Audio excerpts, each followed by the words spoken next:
मी 2 दिवसापूर्वी आंध्रावरून परत आले आणि पुन्हा एकदा बॅग पॅक करून घरी चालली. येस! गावाला जायचंय, जायचं गावाला. Excitement on top guys.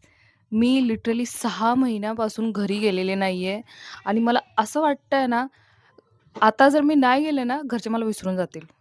हां, कारण मम्मीनं बोलून मला बोलवायचं सोडून दिलंय आता. ती बोलली, की "हां, यायचं तर ये, आता मी तुला बोलवणार नाहीये."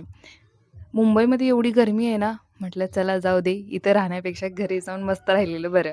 म्हणून पटापट बॅग पॅक केलेत आणि जी मिळेल ती ट्रेन घेतली आहे आणि मी चालले घरी. Yes guys, I am going घर. तर येताना माझं काहीही शूट करायचं मन नव्हतं. तरीसुद्धा एवढा मस्त सनसेट होत होता. म्हटलं चला थोडं तर शूट करू आणि हा पहा सगळं असं ऑरेंज-ऑरेंज छान दिसत होतं. जसं मी बोललं, की मला थोडंही शूट करायचं मन नव्हतं. भाई रात्री मी येऊन बसले ट्रेनमध्ये आणि माझे केस त्या रिवेटमध्ये असे अडकले होते. मला लिटरली तोडून काढायला लागले.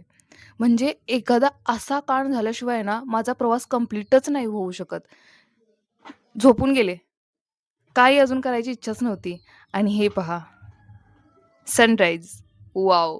Good morning Jaysingpur. Yes, I am back. एवढी रात्रभर झोपली आहे ना, तरीसुद्धा येऊन घरी झोपले. म्हटलं माझी झोप नाही झाली. घरच्यांनी उठवलं आणि आमरस दिला खायला. बाई स्वागत असावं तर असं. या तुम्ही पण.